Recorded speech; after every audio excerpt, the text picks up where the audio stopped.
തെരുവുനായ വിഷയത്തിൽ സുപ്രീം കോടതിയുടെ ഉത്തരവിനെ വിമർശിച്ച മുൻ കേന്ദ്രമന്ത്രി മേനകാ ഗാന്ധിക്കെതിരെ കടുത്ത പരാമർശവുമായി കോടതി. കേന്ദ്രമന്ത്രിയും മൃഗസ്നേഹിയുമായിട്ടും തെരുവുനായ വിഷയത്തിൽ മേനകാ ഗാന്ധി എന്തു ചെയ്തെന്ന് ചോദിച്ച കോടതി അലക്ഷ്യമാണ് മേനകയുടേതെന്നും കേസെടുക്കാത്തത് കോടതിയുടെ മാന്യതയാണെന്നും പറഞ്ഞു. മേനകാ ഗാന്ധി മുൻ കേന്ദ്രമന്ത്രിയാണെന്നും തെരുവ് നായ്ക്കളുമായി ബന്ധപ്പെട്ട നിരവധി പ്രവർത്തനങ്ങൾ നടത്തുന്നുണ്ടെന്നും അവർക്ക് വേണ്ടി ഹാജരായ അഭിഭാഷകൻ രാമചന്ദ്രൻ പറഞ്ഞു. കേന്ദ്രമന്ത്രിയും മൃഗസ്നേഹിയുമായിട്ടും തെരുവുനായ വിഷയത്തിൽ മേനകാ ഗാന്ധി എന്തു ചെയ്തെന്നും പ്രശ്നം പരിഹരിക്കാൻ എത്ര ബജറ്റ് വിഹിതമാണ് ലഭ്യമാക്കിയതെന്നും കോടതി ചോദിച്ചു. കേസിൽ വാദം തുടരുകയാണ്. നായ്ക്കളുടെ കടിയേൽക്കുന്ന സംഭവങ്ങൾ വർദ്ധിച്ചതിനെ തുടർന്ന് ഈ മാസം ആദ്യം സുപ്രീം കോടതി ഡൽഹി NCR മേഖലയിലെ തെരുവുനായ പ്രശ്നം അവലോകനം ചെയ്തിരുന്നു. സ്കൂളുകൾ, ആശുപത്രികൾ, റെയിൽവേ സ്റ്റേഷനുകൾ തുടങ്ങിയ സ്ഥലങ്ങളിൽ പൊതുജന സുരക്ഷയ്ക്കായിരിക്കണം മുൻഗണന നൽകേണ്ടതെന്ന് കോടതി പറഞ്ഞിരുന്നു. തെരുവ് നായ്ക്കൾക്ക് ഭക്ഷണം നൽകുന്നവർ ഉത്തരവാദിത്തത്തോടെ പെരുമാറണമെന്നും കോടതി നിരീക്ഷിച്ചിരുന്നു.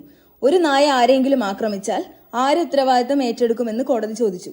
നായ്ക്കളെ പരിപാലിക്കാൻ ആഗ്രഹിക്കുന്നവർ അവയെ ലൈസൻസുള്ള വളർത്തുമൃഗങ്ങളായി വീട്ടിൽ സൂക്ഷിക്കണമെന്നും അല്ലാതെ സ്വതന്ത്രമായി അലഞ്ഞു തിരിയാൻ അനുവദിക്കരുതെന്നും കോടതി നിർദ്ദേശിച്ചിരുന്നു. വിദ്യാഭ്യാസ സ്ഥാപനങ്ങൾ, ആശുപത്രികൾ, ബസ്, റെയിൽവേ സ്റ്റേഷനുകൾ എന്നിവിടങ്ങളിൽ നിന്ന് തെരുവ് നായ്ക്കളെ മാറ്റണമെന്നും വന്ധ്യംകരണത്തിന് ശേഷം അവയെ ഇതേ സ്ഥലങ്ങളിലേക്ക് തിരികെ കൊണ്ടുവരരുതെന്നും കഴിഞ്ഞ വർഷം സുപ്രീം കോടതി ഉത്തരവിട്ടിരുന്നു. ഈ ഉത്തരവുകളെ വിമർശിച്ച് മേനകാ ഗാന്ധി രംഗത്തെത്തിയിരുന്നു. കോടതി നിർദ്ദേശങ്ങൾ നടപ്പിലാക്കാൻ കഴിയില്ലെന്നാണ് മേനകാ ഗാന്ധി പറഞ്ഞത്. 500 നായ്ക്കളെ മാറ്റുകയാണെങ്കിൽ അവയെ എവിടെ പാർപ്പിക്കും? അതിനായി 50 അഭയകേന്ദ്രങ്ങൾ വേണം. അതിനുള്ള സ്ഥലം ലഭ്യമല്ല. നായ്ക്കളെ പിടികൂടാൻ ആളുകളെ ആവശ്യമാണ്. 8 ലക്ഷം നായ്ക്കൾ ഉണ്ടെങ്കിൽ വെറും 5000 എണ്ണത്തിനെ മാറ്റുന്നത് കൊണ്ട് എന്തു മാറ്റമുണ്ടാകും? വിദ്യാഭ്യാസ സ്ഥാപനങ്ങൾ, ആശുപത്രികൾ എന്നിവിടങ്ങളിൽ നിന്ന് എവിടേക്ക് നായ്ക്കളെ മാറ്റും? അതിന് കഴിയുമായിരുന്നെങ്കിൽ ഇതിനോടകം തന്നെ അത് ചെയ്യുമായിരുന്നു. മേനകാ ഗാന്ധി പറഞ്ഞതിങ്ങനെ.